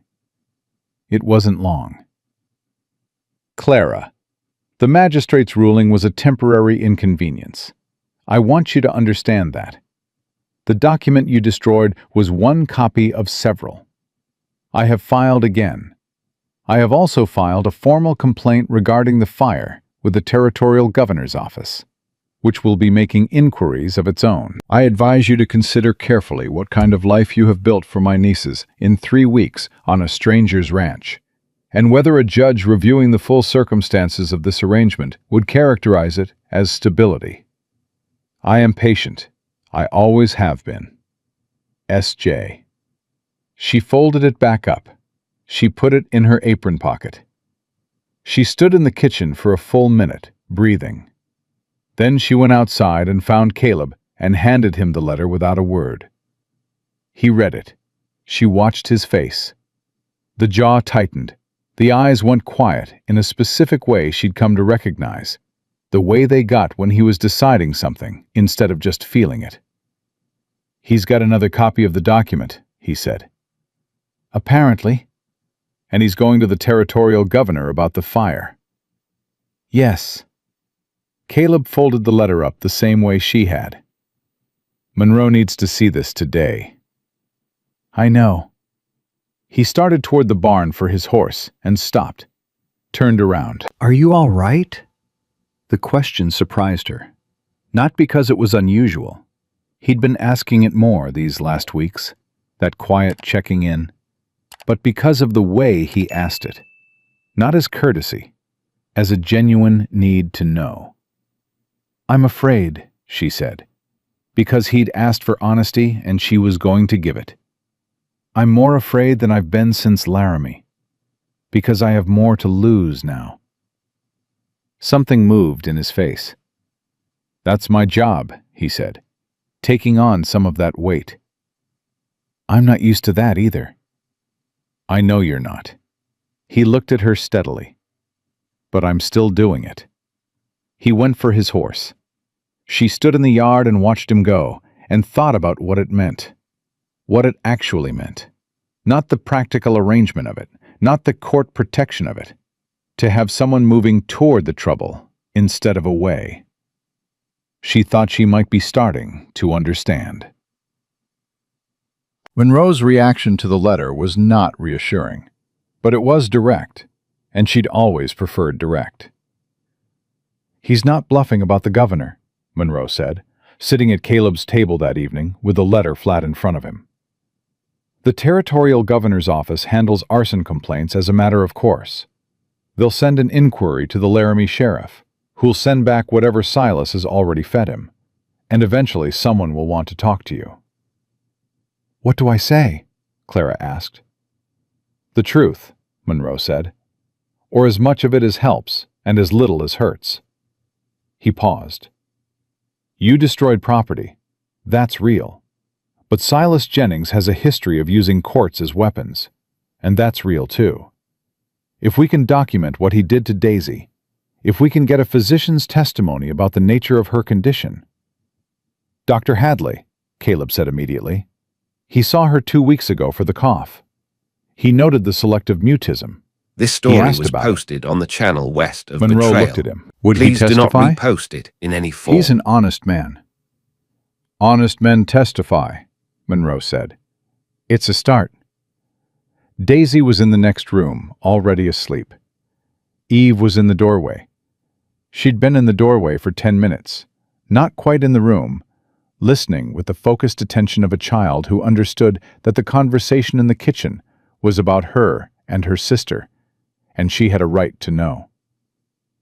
Caleb saw her. He always saw Eve. "Come in or don't," he said, not unkindly.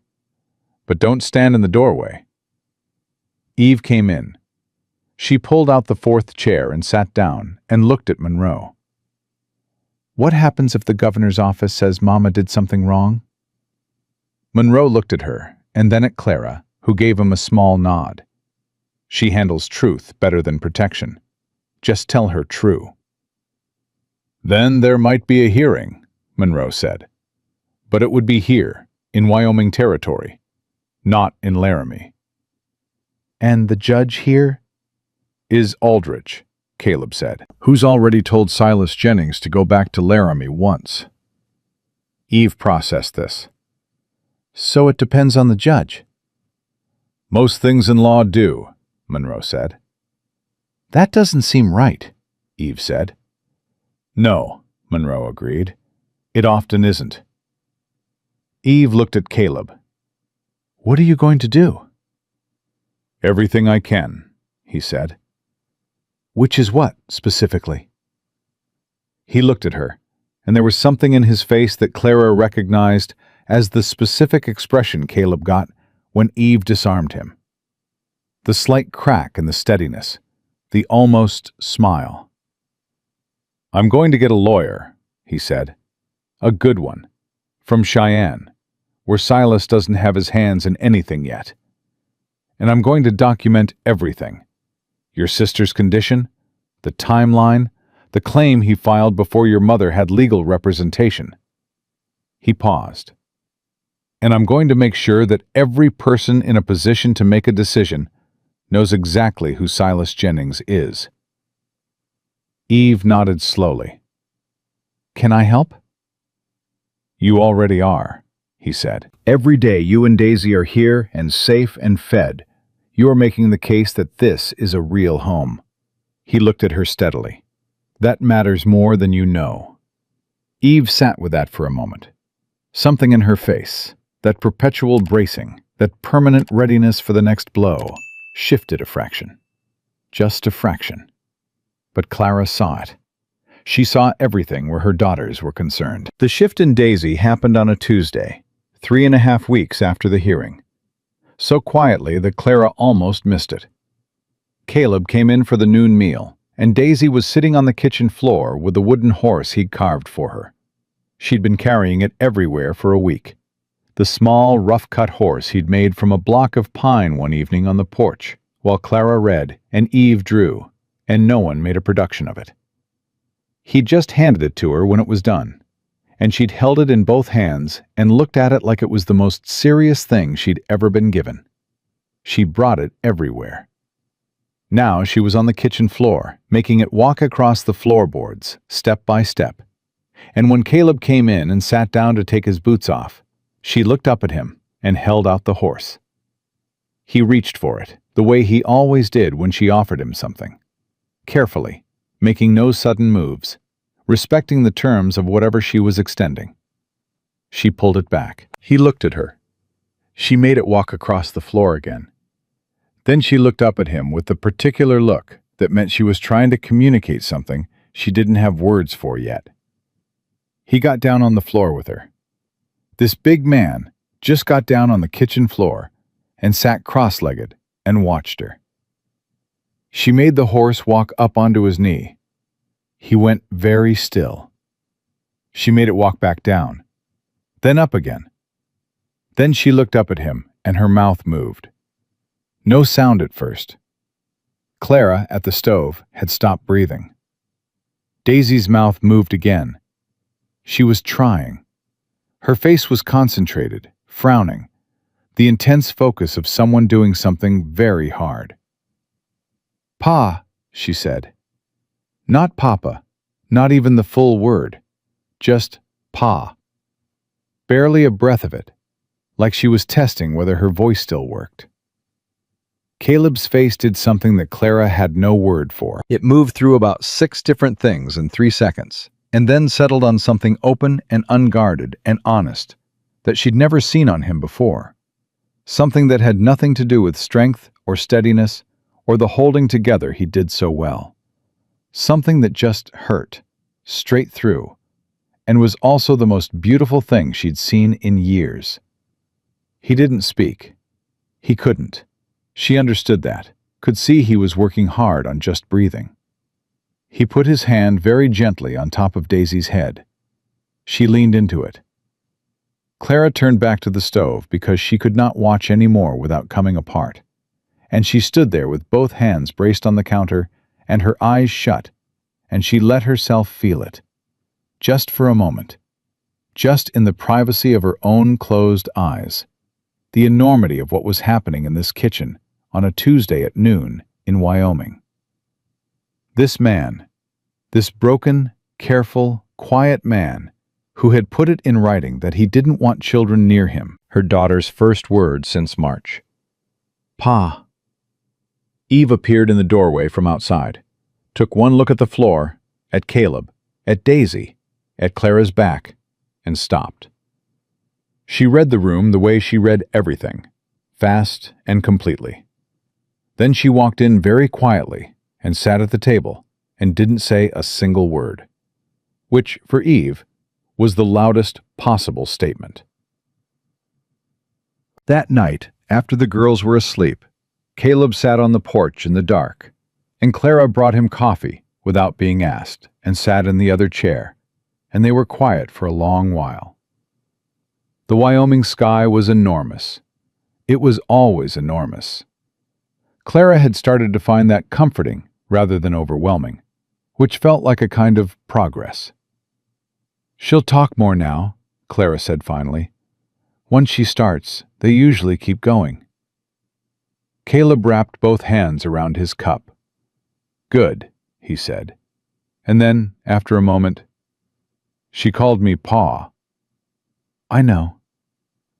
I don't want her to think I expect—" "Caleb," Clara said. He stopped. "She didn't say it because she thought you expected it," Clara said. "She said it because that's what you are to her. Children know. They always know before the adults do."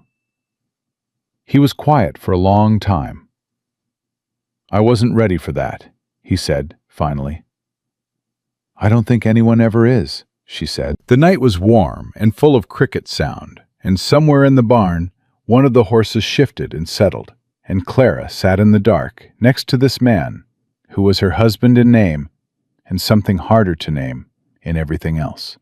And she thought about the letter in her apron pocket, and Silas's patience, and the lawyer in Cheyenne that Caleb was writing to tomorrow, and all the ground still to cross. She thought about Daisy's voice. Pa. One syllable. Everything. She thought about the nail on the wall and the photograph in the tin box, and how last week she'd noticed the photograph was no longer in the box. It was on the wall, hanging from that nail. The laughing, dark-haired woman, in a frame that had been cleaned and straightened. She hadn't said anything. Caleb hadn't said anything. Some things just needed to be acknowledged by being seen. "Caleb," she said. "Hmm?" "Whatever Silas does next," she paused, "I need you to know that I understand if it becomes too much. If the cost of having us here—" "Clara," his voice was quiet and absolute. "Stop. I just need to say—" "And I'm telling you, you don't." He looked at her. In the dark, she could see his profile, the jaw, the steadiness. "You're not a liability I'm managing. You're my family.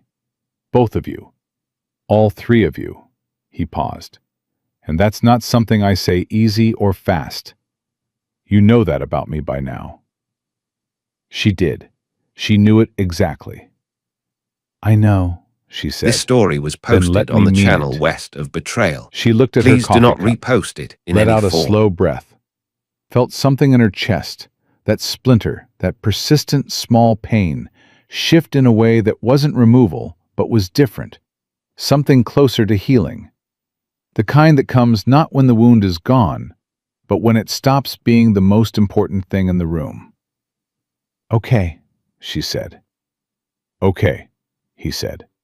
They sat until the coffee was gone, and the crickets were the only sound. And neither of them moved to go inside, and neither of them needed to talk. And the night went on around them like it always did, indifferent and enormous, and absolutely full of stars. And whatever was coming with Silas Jennings and the governor's office and the Cheyenne lawyer, all of that was coming, and they both knew it, and neither of them pretended otherwise. But it wasn't here yet. Tonight, it wasn't here yet. And for tonight, Clara Jennings Parker, let that be enough. The lawyer from Cheyenne arrived on a Wednesday.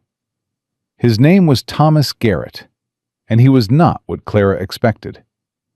She'd expected someone loud, someone with the particular confidence of a man who charged by the hour and wanted you to feel every minute of it. What she got was a small, spare man in his 50s, with ink-stained fingers and the quiet, efficient manner of someone who had long ago stopped needing to perform competence because the actual thing was enough.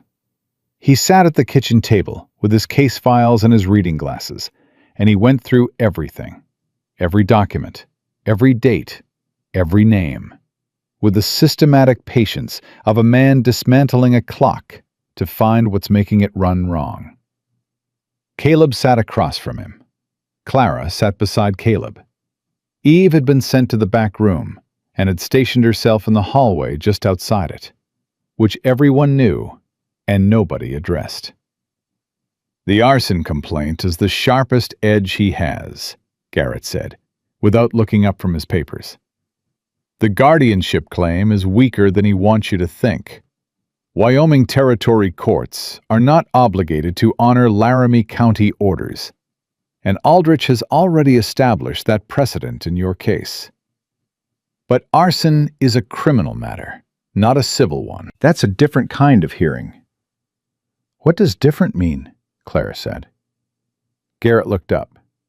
"It means the governor's office can compel testimony. It means the burden of proof, while still on the prosecution, carries more consequence if it's met." He paused. "It means Silas Jennings doesn't have to win the hearing. He just has to make it uncomfortable enough that you settle." "Settle how?" Caleb said. "He'll offer a compromise. Access to the girls, scheduled visits, something that looks like a reasonable uncle wanting a relationship with his nieces rather than what it actually is." Garrett's voice was flat and precise.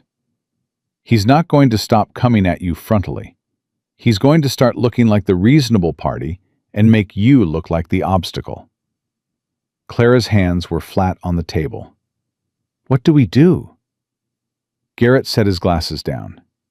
"You get ahead of it. You file a formal complaint with the territorial court, documenting the abuse, the incident with Daisy, the timeline, the physician's testimony. You establish the record before he establishes his version of it." He looked at her steadily. "And Mrs. Parker, I need you to understand something. The barn. I can argue necessity. I can argue the circumstances. I can make a case that a mother protecting her children from an abusive man with legal resources she didn't have is not the same as criminal arson. But only if you tell me everything. All of it. Nothing that surprises me in a courtroom." Clara met his eyes. "There's nothing else."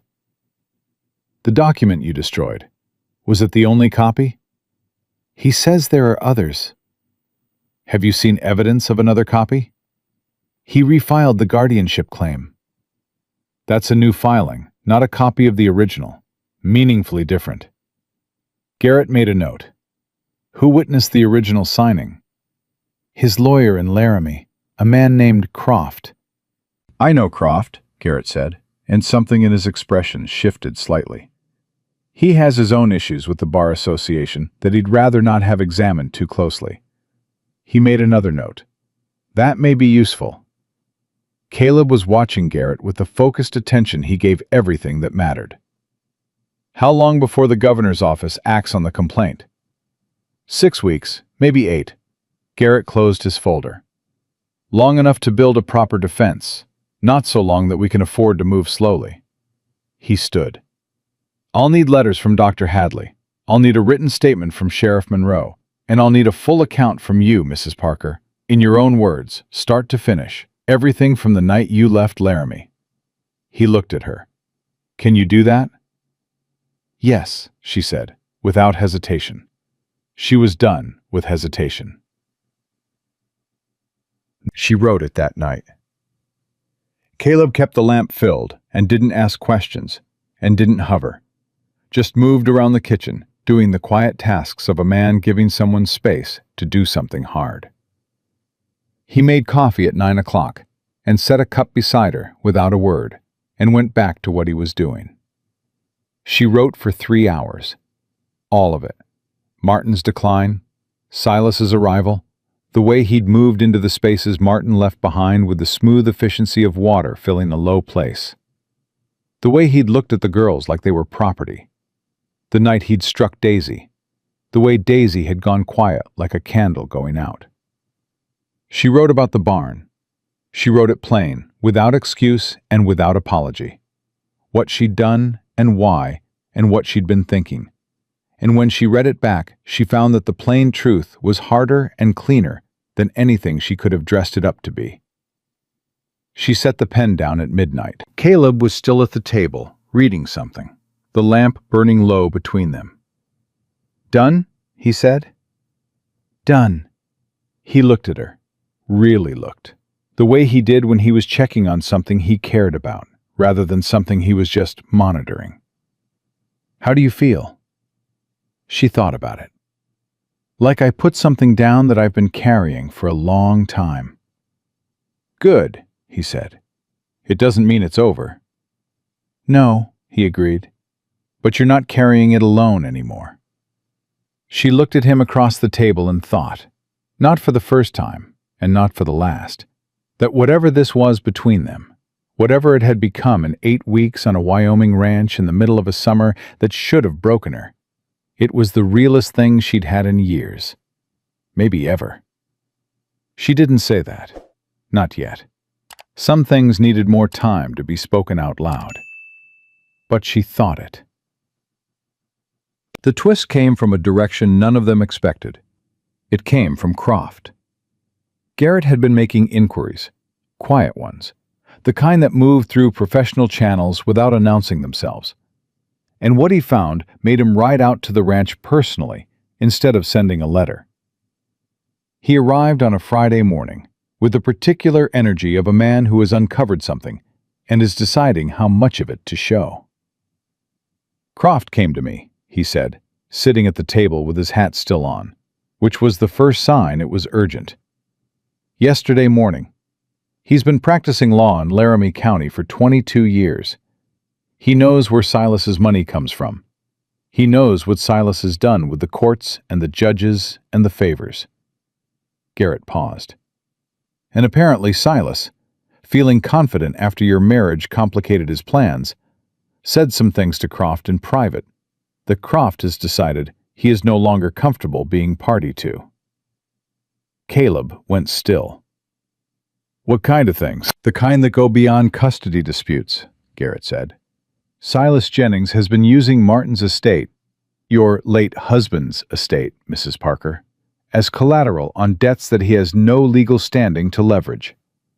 The property in Laramie that should have gone to you and your daughters upon Martin's death has been signed over, fraudulently, Croft now believes, to cover Silas's own financial obligations." He looked at Clara. "You own land, Mrs. Parker, or you should. Silas has been spending it." The kitchen went absolutely silent. Clara heard the sound her own breathing made. "He wasn't coming This for the story girls," was posted on the she channel said, west slowly, of Betrayal. working it out Please as do she not spoke. repost it in any form. "Not only for the girls. As long as he has guardianship, he controls their inheritance," Garrett said, "which is your late husband's estate, which is the land and what's on it." "It was never about family," Clara said. The words came out quiet and even, and the evenness cost her nothing, because she wasn't surprised. She should have been surprised, and she wasn't. And that fact told her everything about how well she'd understood Silas Jennings all along, and how little it had mattered until now. "It was never about the girls," she said again. "No," Garrett said. "I don't believe it was." Caleb's jaw was so tight she could see the muscle working. He hadn't spoken since Garrett started talking. He was doing the thing he did, holding completely still while something hot moved through him, containing it until he could aim it somewhere useful. "Croft will testify," Caleb said. "He'll provide a sworn statement. He's not eager to get into a courtroom, but he's less eager to be disbarred for conspiracy to commit fraud." Garrett allowed himself something that was almost a smile. Men tend to find their principles when the alternative is losing their livelihood. "What does this do to the arson complaint?" Clara asked. "It changes the entire shape of the case. Silas is no longer a concerned uncle pursuing custody through legitimate grief. He's a man who has been committing financial fraud against his deceased brother's family, using the courts as a tool to maintain control of assets he stole." Garrett looked at her. "The governor's office will be considerably less interested in the barn when they understand what was in it." Clara pressed both hands flat on the table and breathed. All of it. The running, the burning, the 400 miles, the stranger's name on a piece of paper. All of it had been running from this. From a man who had looked at her daughters and seen not children, but leverage. Not blood, but collateral. She thought about Daisy. Pa. One small word on a kitchen floor. She thought about Silas's face at the funeral. The smile. The document appearing 3 weeks later, before she'd finished grieving. She thought about how close she'd come to not burning that barn. How she'd stood outside it in the dark and almost turned back. Almost talked herself out of it. "Thank God for the barn," she said, out loud, without meaning to. Garrett looked at her. "If I hadn't destroyed that original document," she said, "I'd never have run fast enough. He'd have had the order in place before I was out of the county." She met Garrett's eyes. "The thing I've been most afraid of is the thing that saved us." Garrett looked at her for a moment with an expression that was professional and detached, and also, somewhere underneath it, human. "Mrs. Parker," he said, "in my experience, that is almost always how it works." Eve found out the way she found out everything, by being in the hallway, present and listening, and then processing it with the unsettling clarity she applied to all information. She found Clara in the back room that afternoon and sat beside her on the bed without preamble. "He stole from us," she said. "Yes," Clara said, "from Papa's land." "Yes." Eve was quiet for a moment. Then, "Is that why Papa never had any money at the end?" Clara looked at her daughter. The question had more in it than the words. "Your father was sick, Eve. That took money." "But Silas helped manage the farm." "Yes. And now we know how he helped." She said it the way she said things that were true and painful and needed to be said anyway. Flat and clear, without performance. Clara sometimes forgot that Eve had lived through all of it too. That she'd been watching and understanding more than any child should have to understand, and carrying it in her own 7-year-old way. She put her arm around her daughter. Eve leaned into her, which she didn't always do. Eve was particular about comfort, accepted it on her own terms, and they sat there for a moment. "It's going to be okay," Clara said. "I know," Eve said. "It's been getting okay for a while. I've been watching." Clara pressed her lips to the top of her daughter's head. "When did you get so old?" "I had to," Eve said. Same answer as always. And then, differently than always, "But I think maybe I don't have to anymore." Clara held her tighter and did not cry, which was the hardest thing she'd done since the barn. Silas came back one more time. He came in the late afternoon, 3 weeks after Garrett's visit. And this time he came with his lawyer, and with the particular energy of a man who has received information he didn't want to receive, and is making one last calculation about whether he has any cards left to play. He had none. He didn't know that yet. Caleb was on the porch when the buggy came up the road, and Clara came out behind him and stood at his shoulder. And this time she didn't feel the cold that had hit her the first time. What she felt was something steadier and older and harder than cold. Silas climbed down. His lawyer stayed in the buggy. "Caleb Parker," Silas said. His voice was still smooth, still warm, but there was something pressured underneath it now, like a steam pipe with a crack in it. "Mr. Jennings," Caleb said. Silas looked at Clara. "I'd like to talk to you privately, Clara, between family." "She's talking to you here," Caleb said. "Or not at all." Silas's jaw tightened. "This doesn't concern you." "Everything that happens on my property concerns me," Caleb said. Even, immovable. Silas looked at him for a long moment. Really looked, making the calculation Clara had watched him make about men all her life, assessing what he was dealing with. And then he looked back at Clara. "Garrett's been talking to Croft," he said. "Yes," Clara said. "Croft has a distorted view of events. Croft has a sworn statement," Clara said. "About the estate, about the property transfers, about the debts." She held his gaze. "I know, Silas. All of it." Something shifted in his face. Not the mask slipping. Silas didn't let the mask slip. But the calculation behind the mask changed. She could see him counting exits. "There are ways to resolve this that don't require courts," he said carefully. "You've had courts in this from the beginning," Clara said. "You filed the moment Martin was cold." "I was protecting family assets." "You were protecting your access to them," she said. "That's done now." His eyes went flat. Just for a moment. Just long enough. "You have no idea what you're doing." "I know exactly what I'm doing," Clara said. "I'm standing on my husband's property, with my daughters in my house, and I'm telling you to go back to Laramie County and speak to Mr. Garrett directly, because anything you want to say to me from this point forward goes through him." Silence. The lawyer in the buggy was looking at his hands. Silas stood in the yard of Ridgeline Ranch in the July heat, and he looked at this woman he had underestimated from the first. This woman who had run 400 miles and burned his barn and married a stranger and written 3 pages of plain truth for a Cheyenne lawyer. And he made the calculation one last time. He came up empty. "You'll regret this," he said.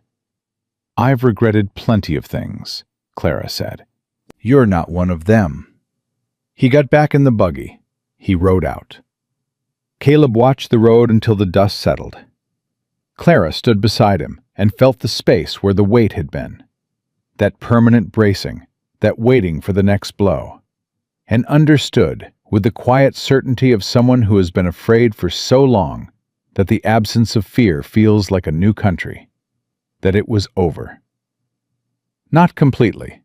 There would still be Garrett and filings and the formal resolution of Martin's estate and the long bureaucratic work of undoing what Silas had done. There would still be days that were hard, and This Daisy story still was learning to posted on use the her channel voice, west of and Betrayal. Eve still Please do unlearning not the habit repost of it bracing. in any form. But Silas Jennings was a man who needed people to be afraid of him to have any power at all. And Clara Jennings Parker had stopped being afraid of him. That was the thing. That was all of it. "Well," Caleb said. "Well," she said. Behind them, the door opened. Eve appeared. She looked down the road at the settling dust, and then up at Caleb. "Is he coming back?" she said. "No," Caleb said. "I don't think so." Eve nodded, absorbed it. "Okay," she said, in the tone of someone closing a chapter. Then, "Daisy wants to show you something." Caleb looked at Clara. She gestured toward the door. He went in. She heard it from the porch, heard Daisy's voice, still small, still tentative, still finding its edges, saying, "Pa, look, Pa, look!" with the insistent energy of a child who has discovered that her voice works and can't stop using it. And Caleb's low answer, "I'm looking. I see it. That's real good, Daisy." And the sound of Eve somewhere in the background, making a comment about something, and Caleb responding to that, too. The back and forth of a kitchen with people in it, real people. The sound of a family being unremarkable on an afternoon in Wyoming. Clara stood on the porch for a moment and listened to it. She thought about a woman in Laramie with 43 cents and a name on a piece of paper. She thought about the cracked road and the heat and Daisy's silence and Eve's fists balled at her sides. She thought about a porch step, fixed without a word, a gate pushed open, a gray mare's soft nose. She thought, I built this, not alone. She was done pretending she'd done everything alone. That was its own kind of pride. The pride of a woman so used to having nothing to depend on that she'd turned independence into armor. She'd built this with Caleb, who'd opened the door and kept opening it, every day, by choice. But she'd walked to it. She'd burned what needed burning, and run when running was the only sane response, and told the truth when telling the truth was the most terrifying thing available. She'd chosen this name on a piece of paper, and she'd chosen to stay when staying was uncertain. And she'd chosen, every morning for 8 weeks, to put one foot in front of the other and make herself necessary and hope. That was hers. That would always be hers. She walked inside. Daisy saw her in the doorway and held up the drawing she'd been showing Caleb. 4 figures, rough and small, on a piece of paper that had been drawn and redrawn until the pencil had worn the paper thin. The same 4 figures Eve had drawn that first week, the ones that had reached somewhere in Caleb that he hadn't meant to leave open. Daisy had drawn them herself this time. "Mama?" Daisy said, pointing at the tallest figure. "That's right," Clara said. Daisy pointed at the next one. "Papa." Caleb's breath caught. Clara heard it. Daisy pointed at the small figure beside them. "Eve."